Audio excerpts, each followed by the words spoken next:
அன்பார்ந்த நண்பர்களே, உங்கள் அத்துணை பேருக்கும் எனது இனிய வணக்கம். ஆருயிர் அண்ணன், உலக மகா நாயகன், நடிகர் திலகம், கலை குரிசில் கலை சக்கரவர்த்தி சிவாஜி அவருடைய அற்புதமான காட்சிகளை ஒவ்வொரு வாரமும் நாம் பார்த்து வருகிறோம். 44 வாரம் முடிஞ்சிருச்சு. இப்போ இந்த வெள்ளிக்கிழமை 45வது வாரம். அதில் நம்ம பார்க்க போகிற படம் அண்ணனுக்கு ஒரு 100 days படம். இந்த படத்தில் நடிகர் திலகம், சாவித்ரி, நாட்டிய பேரொளி, பத்மினி 2 பேருமே ஜோடி. அதுக்கு அண்ணனோட கேரக்டர் எப்படின்னா, ஃபஸ்ட்டில் சாவித்திரியை விரும்புகிற மாதிரி கதை. அதுக்கப்புறம் ஒரு ஆக்சிடெண்ட்டில் அவருக்கு பழைய நினைவுகள் போயிடும். அவளை விட்டு பிரிகிற மாதிரி சூழ்நிலை வரும்போது பத்மினியை விரும்புகிற மாதிரி 2 பேரும் லவ் பண்ணுற மாதிரி காட்சிகள் போயிட்டுருக்கும். சுத்தமாக அவருக்கு பழைய நினைவுகள் இருக்காது. எகெயின் ஒரு ஆக்சிடெண்ட்டில் ஃபஸ்ட்டு நினைவு இவருக்கு வந்துடும். வரும்போது அப்படியே அந்த இதெல்லாம் மலர்நினைவுகள் மாதிரி வந்துடும். இதுதான் கதை. அது என்ன இதுன்றதெல்லாம் நான் விளக்கமாக அப்புறம் பாருங்கள், காட்சிகளில் பாருங்கள். இது ஸ்ரீதரோட கதை வசனம். இந்த படம் பிரகாஷ் ராவ் தான் டைரக்ஷன். இது அண்ணனுக்கு 32வது படம். 32வது படம். 29/6/1956 ரிலீஸ் இந்த படம். இந்த படம் அந்த வருஷத்தில் 9 படம் வந்துச்சு. அந்த 9 படத்தில் என்னென்ன படம்னாக்கா,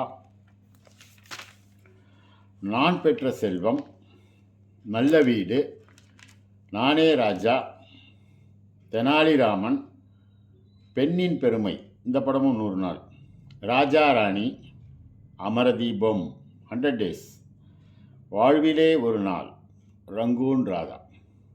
ரங்கூன் ராதான்றது ஒரு பயங்கர வில்லனாக நடிப்பார். அந்த படத்தை காட்சியும் பார்க்க போகிறோம் ஃபியூச்சரில். இந்த 9 படங்க 1956. 1952 நடிக்க வந்தவர் 4வது வருஷத்தில் 1956 9 படம் பாருங்கள். எல்லாமே நல்ல படம் தான். ஆனால் அண்ணனுக்கு நாடகத்தில் நடித்ததோட ஒரு அனுபவம், நடிப்பை பொறுத்த வரைக்கும் வரிசையாக சக்கப்போடு போட்டு புளிஞ்சிக்கிட்டே வந்தார் ஆரம்பத்துலேருந்தே. அப்படியே அதாவது first step is the best step, first impression is the best impression. பராசக்தியில் மக்கள் மத்தியில் அப்படியே நல்ல சிறந்த நடிகர்னு பேர் வாங்கிட்டார் ஸ்டார்டிங்லேயே. அதனால் வண்டி ப்ராப்ளம் இல்லாமல் சும்மா சர்ன்னு பறக்க ஆரம்பிச்சிருச்சு. பறக்க ஆரம்பித்தது தான். அதுக்கப்புறம் எங்கேயுமே பிரேக் ஆகலை, பறந்துக்கிட்டே தான் இருந்துச்சு. எப்படி கிட்டத்தட்ட முதல் மரியாதை வரைக்கும் அப்படியே நல்லா பறந்துட்டு தான் இருந்தார். அதன் பிறகு கொஞ்சம் அப்படியே வயசாகிடுச்சு, உடம்பு கொஞ்சம் ஒத்துழைக்கல. அது வயசுக்கு தகுந்த மாதிரி கொஞ்சம் கேரக்டரை மாற்றிக்கிட்டார். அப்பா கேரக்டர், தாத்தா கேரக்டர்னு. அப்போவும் சினி ஃபீல்டை விட்டு அவர் ஒதுங்கலை. ஏன்னா அவரால் ஒதுங்க முடியாது. அவருக்கு என்ன ஆசைன்னா, நாம் உயிரோடு இருந்து நடிச்சிக்கிட்டு இருக்கும்போதே உயிர் போகணும், அப்படி ஒரு ஆசை. பாருங்கள், தொழில் மேலே எந்த அளவுக்கு அவருக்கு பக்தி இருந்தால் அப்படி நினைப்பார். அது அந்த ஆசையை நிறைவேறிக்கும். ஏன்னா அந்த இவன் நடித்தது நந்தாவா, சூர்யா, கடைசியாக பாலா டைரக்ஷன். அந்த படத்தில் சூர்யாவுக்கு கைடர், அதாவது ஒரு கொஞ்சம் வில்லன் மாதிரி, பட்டு நல்லவன், ஆனால் கெட்டவங்களுக்கு இது பண்ணுவான். அது மாதிரி ஒரு கேரக்டர் ராஜ்கிரண் பண்ணான். அந்த கேரக்டர் தான் அண்ணனை பண்ணணும்னு பாலா போய் வீட்டில் கதையெல்லாம் சொல்லி கேட்டிருக்காப்புல. அது என்னமோ தெரியல, அவரும் ஓகே சொல்லிட்டாரு. ஓகே சொல்லிட்டாரு. விளம்பரத்தில கூட நான் பார்த்தேன். ரொம்ப வருஷத்துக்கு அப்புறம் ரங்கூன் ராதாக்கு அண்ணன் சிவாஜி வந்து வில்லனா நடிக்கிறாருன்னு. அதெல்லாம் சந்தோஷப்பட்டேன். அப்படி தான் நடிக்கணும். அப்பவும் அவர் வந்து அவரோட திறமைய கடைசியில காட்டணும்னு ஆசைப்பட்டேன். அது என்னமோ கதை சொல்லும்போது அவங்க கமலா அம்மா வந்து ஏதோ அப்ஜெக்ட் பண்ணிட்டாங்க.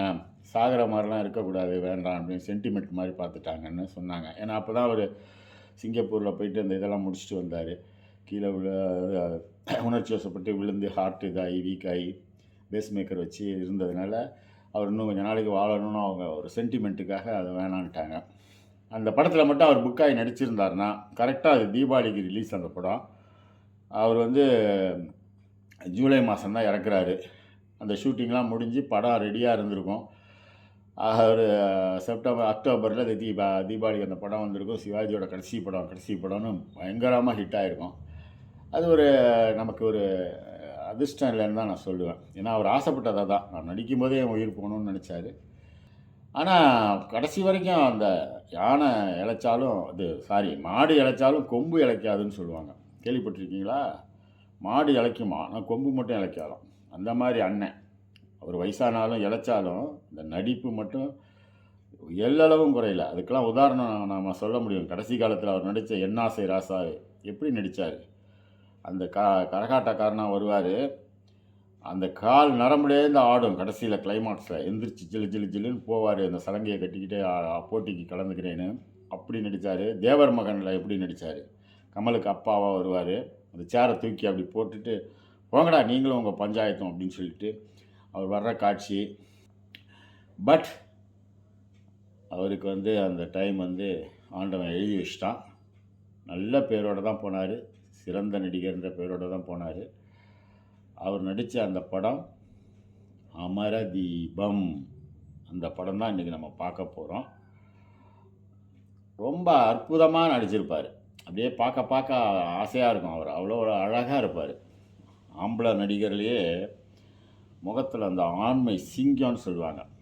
சும்மா இந்த அப்படியே வெள்ளையாக இது மாதிரி 9 மாதிரிலாம் அவர் இருக்க மாட்டார். அப்படியே மாநரம். கண் ரெண்டும் பார்த்திங்கன்னா அகல கண், மூக்கு, புருவம், அந்த வாய் அழகு, தாடை அழகு, நெத்தி அழகு, அந்த உடம்பு அழகு. உடம்பெல்லாம் பார்த்திங்கன்னா அப்படியே சூப்பராக இருப்பார். இதில் அப்படியே கச்சிதமாக இருக்கும். ஆனால் அப்படி ஒரு அழகான ஒரு நடிகர்னால் தமிழ் சினிமா உலகத்தில் நம்பர் 1 சிவாஜி தான். நடிப்புலேயும் நம்பர் 1 அவர் தான், அழகுலேயும் நம்பர் 1 அவர் தான். அதனால் கடவுள் கொடுத்த கிஃப்ட் அவருக்கு. எந்த வேஷம் போட்டாலும் பொருந்தும். அவர் அடிச்சுக்கிறதுக்கு ஆளே கிடையாது. அவர் கூட வந்து சாவித்ரி, பத்மினி போன்ற பெரிய நடிகைகள் ஆரம்பத்திலிருந்தே அதிகமான படங்களில் நடித்தாங்க. அதுக்கு தகுந்த மாதிரி கேரக்டர்ஸ் அவங்களுக்கு அமைஞ்சுது. காரணம், பெரிய நடிகைகள் எப்பவும் பெரிய நடிகரோடு தான் ஜோடி போட்டு நடிக்கணும்னு ஆசைப்படுவாங்க. இதே இந்த நடிகைகள் எம்ஜிஆர் கூட சேர்ந்து 1-2 படம் தான் நடிச்சிருக்கிறாங்க 2 பேருமே. பானுமதி கூட 1-2 தான் நடித்தாங்க. அதுக்கப்புறம் கலந்துக்கிட்டாங்க. நாடோடி மன்னனோட கலந்துட்டு நீ குட் பை சொல்லிட்டாங்க. போயிட்டு வாங்க எம்ஜிஆர் அப்படின்னு சொல்லிட்டு அதுக்கப்புறம் சிவாஜி கூட தான் நடிக்க ஆரம்பித்தாங்க. அதே மாதிரி பெரிய நடிகைகள் பூரா அப்படி தான். நல்ல நடிகைகள், சிறந்த நடிகைகள்னு சொல்லக்கூடியவங்க எல்லாருமே சிவாஜி கூட தான் நிறையா படம் நடித்தாங்க. சிவாஜி கூட தான் அவங்களுக்கு பேர் வந்துச்சு. இதில் எல்லளவும் மாற்றம் இல்லை. கடைசி காலகட்டத்தில் கூட ஜெயலலிதா எம்ஜிஆர்கிட்ட பிரச்சனை பண்ணிவிட்டு முடிச்சுக்கிட்டாங்க. குட் பை சொல்லிட்டு வந்துட்டாங்க. வந்ததுக்கப்புறம் நீ வந்த இடம் நல்ல இடம், வர வேண்டும் காதல் மகராணி அப்படின்னு சொல்லி கலாட்டா கல்யாணத்தில் ஆரம்பித்தது ஜெயலலிதா கூட. அப்படியே ஓடுது படம். கிட்டத்தட்ட 20 படத்துக்கு மேலே நடிச்சிட்டாங்க. அதில் பார்த்திங்கன்னா நிறையா வெள்ளி விழா படமும் இருக்குது, 100 டேஸ் படமும் இருக்குது. அந்த அம்மாவுக்கு வந்து நடிப்பும் தெரியுன்றத எங்கிருந்தோ வந்தால் படம், பாட்டும் படமும் இந்த மாதிரி படங்கள்லாம் கொடுத்தாரு. அப்படி ஒரு மாதிரி கேரக்டராக பட்டிக்காடா பட்டணமா இது மாதிரி இதெல்லாம் கொடுத்தாரு. நீதி இது மாதிரிலாம் கொடுத்தாரு. அண்ணன் சிவாஜியை பொறுத்த வரைக்கும் கூட நடிக்கிற நடிகைகளுக்கும் நல்ல பேர் வாங்கி தரணும், சுற்றி நடிக்கிற நடிகர்களுக்கும் நல்ல பேர் வாங்கி தரணும்னு நினைப்பார். தானும் நல்லா நடிச்சுட்டு அவர் காட்சி முடிஞ்சவொடனே வீட்டுக்கு போக மாட்டார். அங்கேயே ஒரு சேரை போட்டு உட்காந்துட்டு ஓரத்தில் பார்ப்பார் மற்ற சீன்லாம் எப்படி நடிக்கிறாங்கன்னு. அதில் ஏதாவது இருந்தால் சொல்லி கொடுப்பார். அதுதான் அண்ணனோட ஒரு பெருந்தன்மை. சினிமாவை பொறுத்த வரைக்கும் யார் ஹீரோயினு, யார் காமெடி நடிகர், யார் பாட்டு எழுத போகிறா, யார் மியூசிக் போட போகிறா, இதெல்லாம் கேட்கவே மாட்டார். அவர் வேலை என்னவோ அதை பார்த்துட்டு போயிட்டே இருப்பார். ஆனால் அவங்க டைரக்டருக்கு தெரியும், தயாரிப்பாளருக்கு தெரியும் யாரை போட்டால் கரெக்டாக இருக்கணும், அதை கரெக்டாக போடுவாங்க, படமும் கரெக்டாக ஹிட் ஆகும். இது சிவாஜியோட ஒரு பெரிய தனித்துவம். அவர் வந்து மற்ற லைன்லலாம் வந்து பெருசாக போடணும்னு அவசியம் இல்லை. அவருக்குன்னு தொழில் சினிமா. சினிமாவில் என்னென்னைக்கும் முடிசூடா மன்னன், தனிக்காட்டு ராஜா, ஈடு இணையற்ற ஒரு மனிதர். சினிமா உலகத்தில் நாட் ஒன்லி தமிழ், அகில உலக அளவில் சினிமா உலகத்தில் நம்பர் 1 என்றைக்கும் நடிகர் திலகம், உலக மகாநாயகன் சிவாஜி தான் அப்படிங்கிறது அவர் நிரூபிச்சுட்டு போயிருக்காரு. இப்போ அந்த அமரதீபம் படத்துலேருந்து சில காட்சிகளை பார்க்கலாமா? வாங்க பார்க்கலாம்.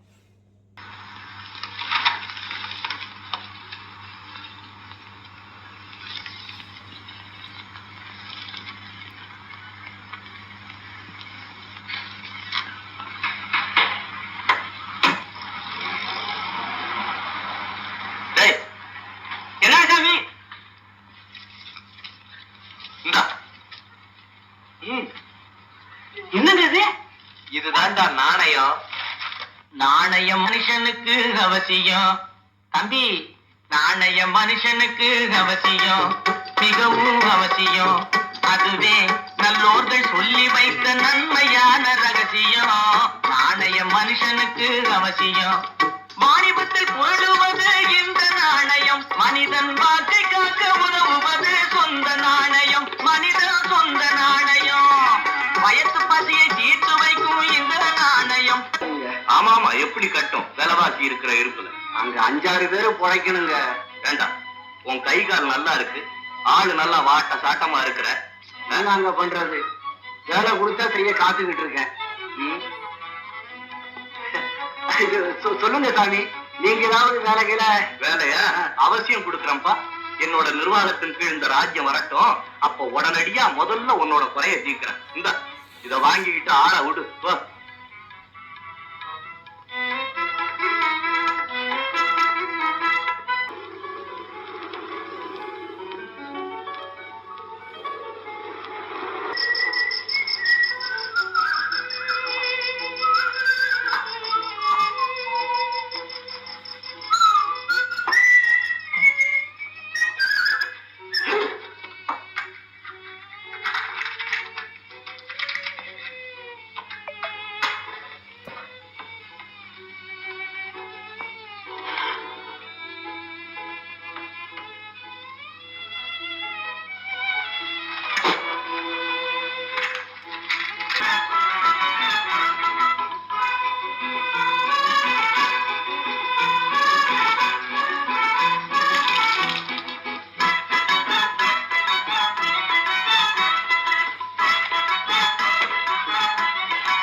என்ன அழகு, என்ன அழகு. நான் தனியா இருந்தப்ப அலங்கோலமா பார்க்க சகிக்காம இருந்த இந்த இடம் இப்போ உன் கைப்பட்டோன்னு இந்திரலோகம் போல காட்சி அளிக்குது. போதுமே. இது மாதிரி எல்லாருக்கும் கிடைச்சா எவனாவது 6 அடுக்கு மாளிகையை பற்றி நினைப்பானா? அழகான பங்களாவை பற்றி தான் சிந்திப்பானா? எல்லாரும் குடியிருக்க இந்த மாதிரி ஒரு பஸ் எல்லாம் தேடிக்கிட்டு புறப்பட்டுடுவானுங்க.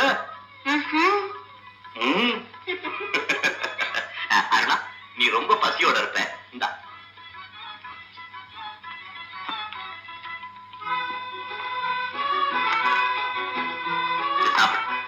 சாப்பிட்டாச்சா? ஓ, சாப்பிடல.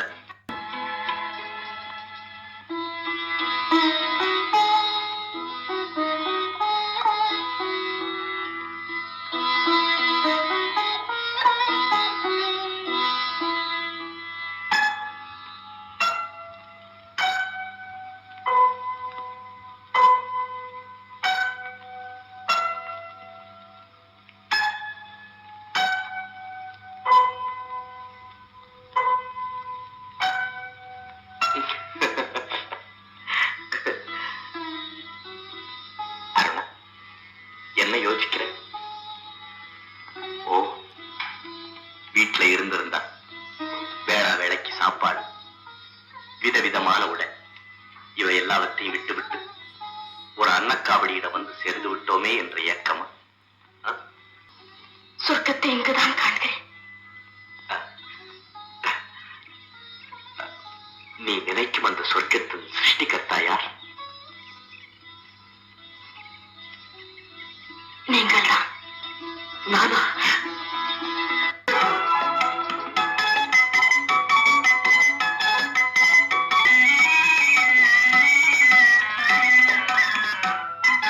வீணையின் பநாதம் எழுந்திடும் வினோதம் விரலாடும் விதம் போலவே காற்றினிலே செந்தல் காற்றினிலே காற்றினிலே சலசலக்கும் பூங்கொடியே கேளாய் புதுமை இதுதான் என்னவோ ஓ புதுமை இதுதான் என்னவோ. ஓஹோ பொறுமை பொறுமை.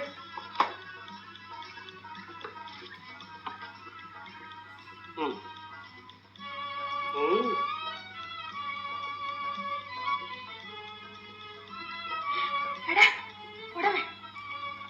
நல்லா இருக்குதே. என்ன விலை? 20 ரூபாய். அம்மாடியோ, இது அதை விட நல்லா இருக்கே. இது என்ன விலை? 2 அம்மாடி. ஆமா, இதெல்லாம் ஏதுன்னு சொல்ல மாட்டீங்களா? ஒரு இடத்துல வேலை கிடைச்சது, அட்வான்ஸ் கொடுத்தாங்க.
உட்காருங்கய்யா உட்காருங்கய்யா, உட்கார்ந்து வேடிக்கை பாருங்கய்யா.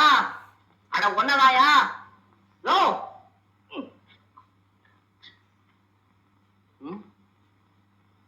ஐயா, அட இல்லன்னா பின்னால போய் நின்னு வேடிக்கை பாருயா.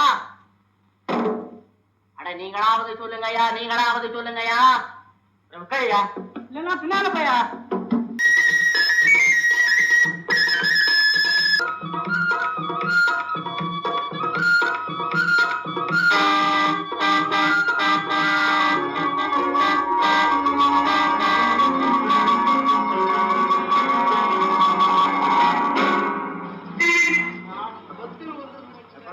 எனக்கு ஒண்ணும் இல்லப்பா. அவர் அம்மா கடவுள் மாதிரி வந்து உன்னை காப்பாத்தினார். யோ, நீ யார் யானி? யாருன்னா ஆறு யானி? யோ, பகைவாதையா பகைவாதையா? அடே ஓஹோ, நீ அந்த ஆளா? ரூபா மேல இருந்து விடும்போது காப்பாத்துங்க அந்த மனுஷனா நீ? சம்பா சம்பா, அவரு வந்திருக்காரு. அவருன்னா அவர்தான். யாரு? போடி. அப்பா அப்பா, அவர் வந்திருக்காருப்பா. யாரு? வந்து பாருங்களேன். வாடி.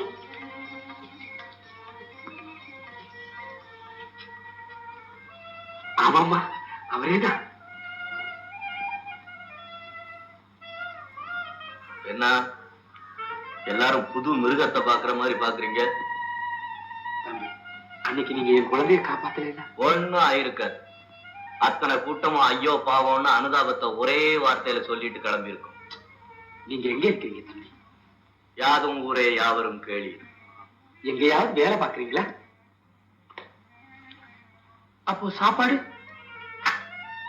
84 கோடி ஜீவராசிகளையும் காத்து ரட்சிக்கிறாரே கடவுள், அந்த ஜீவராசியில நானும் ஒண்ணு. கொஞ்சம் இருங்க, சாப்பிட்டு போலாம்.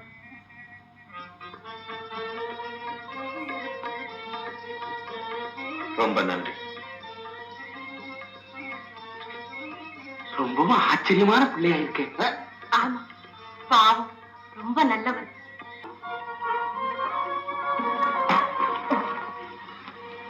பார்த்து வாங்குறது இல்ல? பார்த்துதான் வாங்கினேன். எங்க என் முகத்தையா? ஆமா. ஆ? இல்ல இல்ல.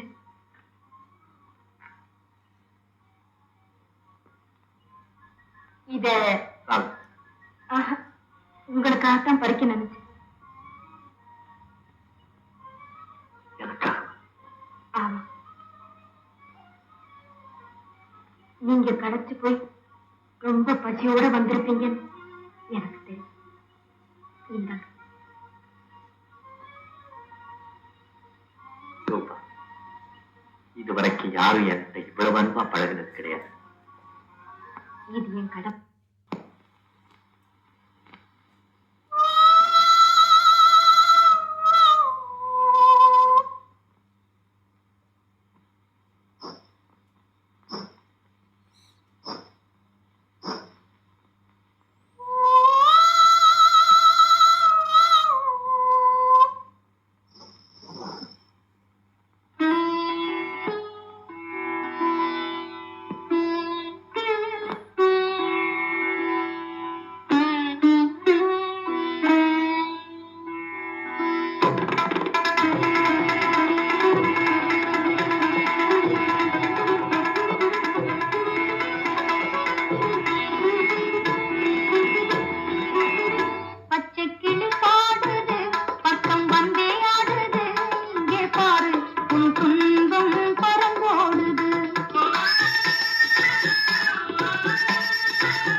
நீயா?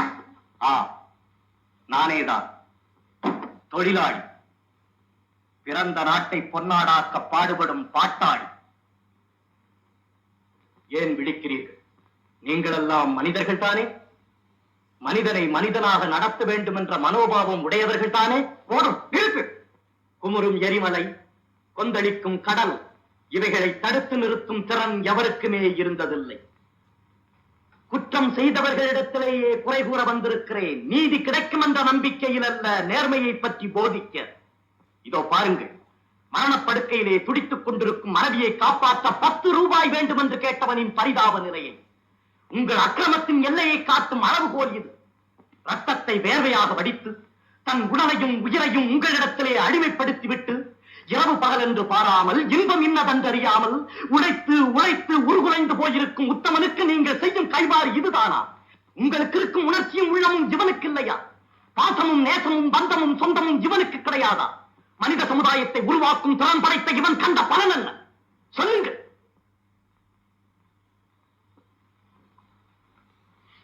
கந்தையா, அம்மா, இவரை ஆஸ்பத்திரி கொண்டு போக சொல்லு.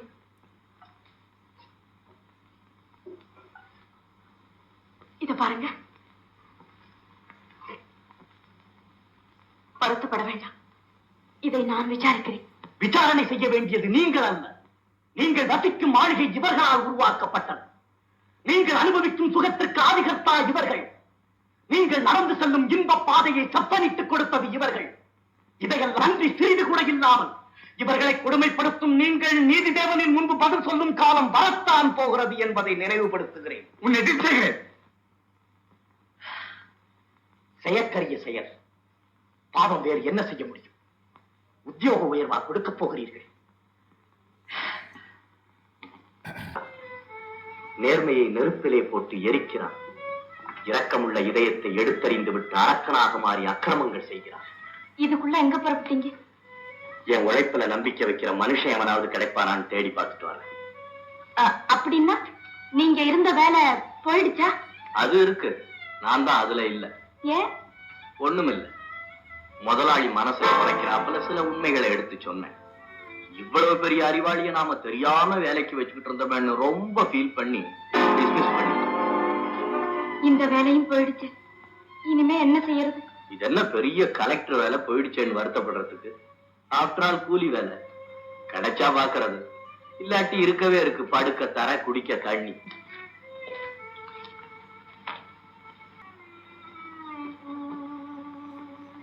ரொம்ப சோர்ந்து இருக்கீங்களே. ஆமாம், வறண்ட என் வாழ்க்கை பாதையிலே ஓடி ஓடி களைத்து விட்டேன். எனக்கு வேலை கொடுத்து ஆதரிக்கும் புண்ணியவானை தேடி தேடி அழுத்து விட்டேன். என்னை ஏறெடுத்து பார்த்து ஏனென்று கேட்க இவ்வுலகில் ஒருவர் கூட இல்லை. சோர்ந்து விட்டேன். நீங்க இப்படி வேதனைப்படுறத பார்த்தா எனக்கு கஷ்டமா இருக்கு. உங்க சுகத்துக்காக உயிரை கொடுக்கவும் தயாரா இருக்கேன். நீங்க சந்தோஷமா இருங்க, அப்பதான் எனக்கும் நிம்மதியா இருக்கும். ரூபா, கடலிலே சுறா மீன்களும் திமிங்கலங்களும் தான் இருக்கும் என்று நினைத்தேன். அங்கே முத்துக்களும் இருக்கின்றன என்பதை மறந்துவிட்டேன். அந்த முத்துக்குவியலிலே ஒரு மாணிக்க கல்லை கண்டெடுத்து விட்டேன். அதன் ஒளி என் இதயத்தை கவ்வியிருந்த இருளை விலக்கிவிட்டது. ரூபா, எப்பவும் என்னை விட்டு பிரிய மாட்டியே? அந்த கேள்வியை நான் இல்ல உங்களை கேட்கணும். என்னதான் உங்ககிட்ட ஒப்படைச்சிட்டேன். இனிமே நான் எப்படி பிரிய முடியும்?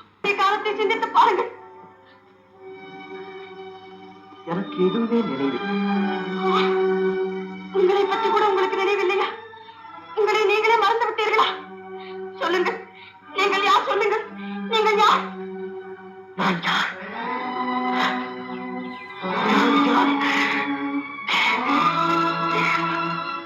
நான் யாராக இருந்தால் உனக்கு என்ன? போ, போ. உங்க துடிப்பும் வேதனையும் வெறும் நடிப்பு தானே. உங்களை பத்தி உங்களுக்கே ஒண்ணும் தெரியாதுன்னு சொன்னதெல்லாம் வெறும் வேஷம் தானே. உங்ககிட்ட ஏதோ ரகசியம் இருக்கு, சொல்லுங்க. இப்பவாவது என்கிட்ட சொல்லுங்க. ரூபா, என்னை விட்டு விடு ரூபா, என்னை விட்டு விடு. எந்த இடத்தில் இருந்தால் என் வேதனை குறையுமோ அந்த இடத்தில் என் வேதனை அதிகமாகிவிட்டது. பத்தி எரியும் என் நெஞ்சு தீய அணைத்து அமைதி காட்டுவா என்று முன்னே நாடி வந்தால் அதிலே எண்ணெயை ஊற்றி ஜுவாலையை எழுப்பி விட்டாய். ரூபா, நான் யாரென்றே எனக்கு புரியவில்லையே. என் இறந்த காலமே எனக்கு நினைவுக்கு வரவில்லையே. சிந்தனை சுவற்றிலே மோதி மோதி என் சித்தமே கலங்கி விட்டதே. ரூபா, ரூபா, பசியாலும் பட்டினியாலும் தலைத்து துவண்ட போது கூட நான் இப்படி துடித்ததில்லை. எனக்கு ஏன் இந்த வேதனை? எனக்கு ஏன் இந்த கஷ்டம்? எனக்கு ஏன் இந்த வேதனை? எனக்கு ஏன் இந்த கஷ்டம்? வேண்டாம் வேண்டாம், இனிமே நான் உங்களை ஒண்ணுமே கேட்க மாட்டேன். தயவு செய்து சும்மா இருங்க, கொஞ்சம் நிம்மதியா இருக்கு. ரூபா, என்னால் இந்த துன்பத்தை தாங்க முடியவில்லை. என்னால் இந்த துன்பத்தை தாங்கவே முடியவில்லை. துன்பம் சூழும் நேரம் என்னை கொஞ்சம் பாரும். துன்பம் சூழும் நேரம் என்னை கொஞ்சம் பாரும். இன்னல் யாவும் தீரும், இன்பம் வந்து சேரும்.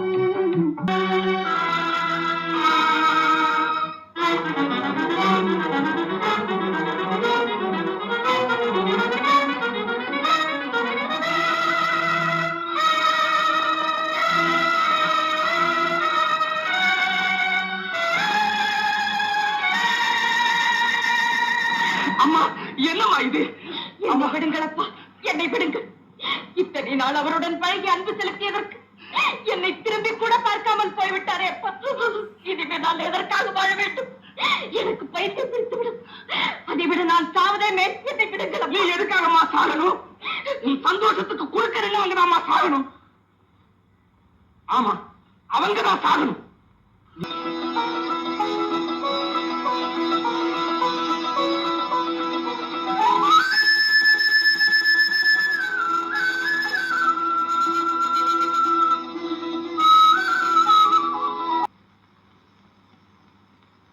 தேன் ஒண்ணு வந்து மாமலரை கண்டு திருந்தலைந்து பாடுவதேன் ரீங்காரம் கொண்டு பூங்கொடியே நீ சொல்லுவா.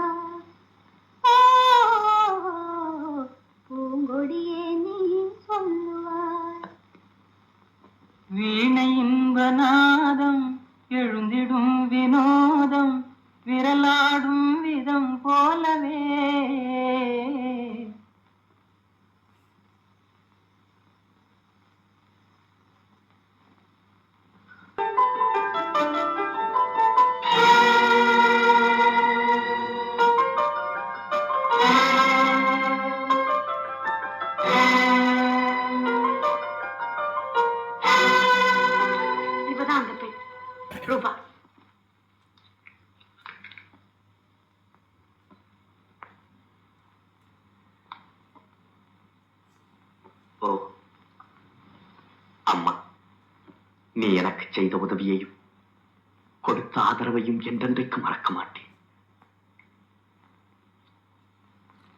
எங்கள் இருவருடைய அன்பு காணிக்கையாக இதை அங்கீகரிக்க வேண்டும்.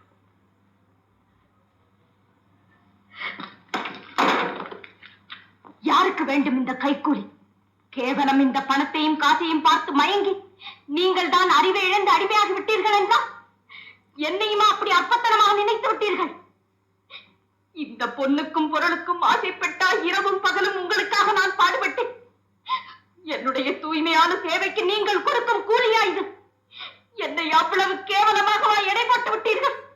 நாடோடி கூட்டத்திலே பிறந்திருந்தாலும் நான் நாணயமாக வாழ்பவன், மானத்துக்கு மதிப்பு கொடுப்பவன். உங்களைப் போல காசுக்காக நான் மனசாட்சி அழகு வைக்க மாட்டேன். ரூபா, நீ உண்மை தெரியாமல் பேசுகிறாய். நான் சொல்வதை கேள். பேசாதே. உனக்கு பேச யோகியதை கிடையாது.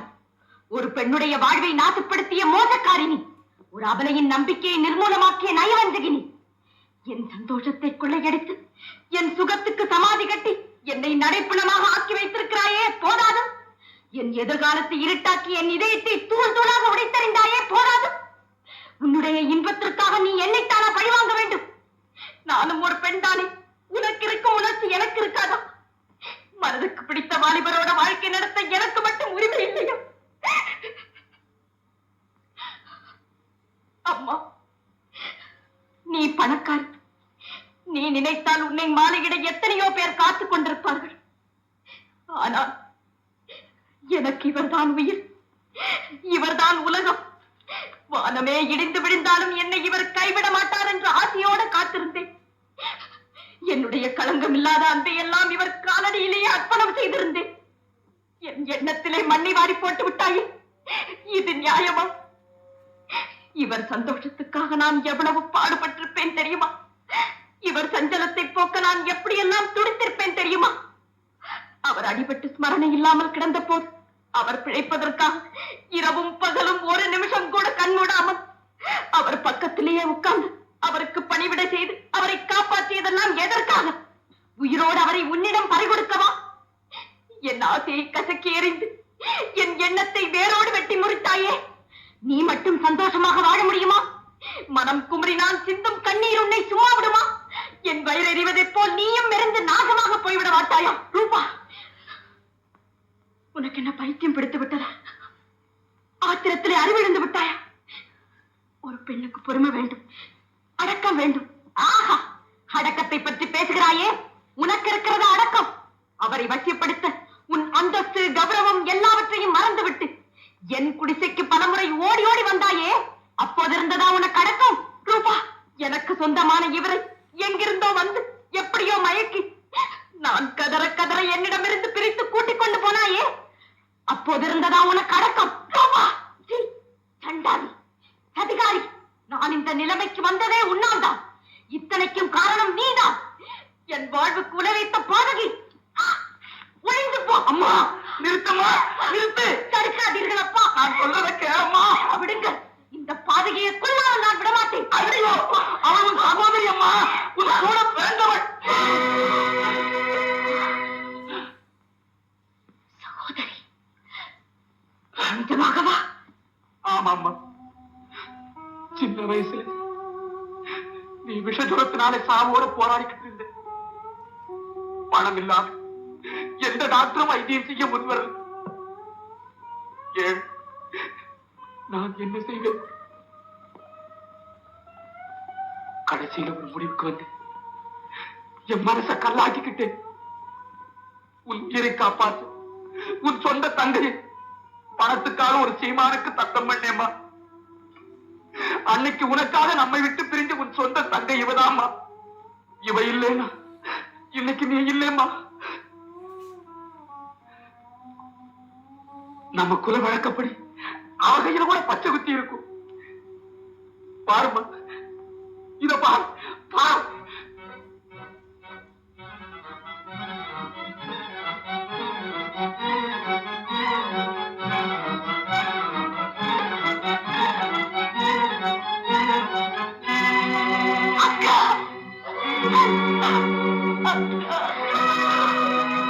உன் கண்ணடலையே உன் காதலன் பிணமாவதை பார்.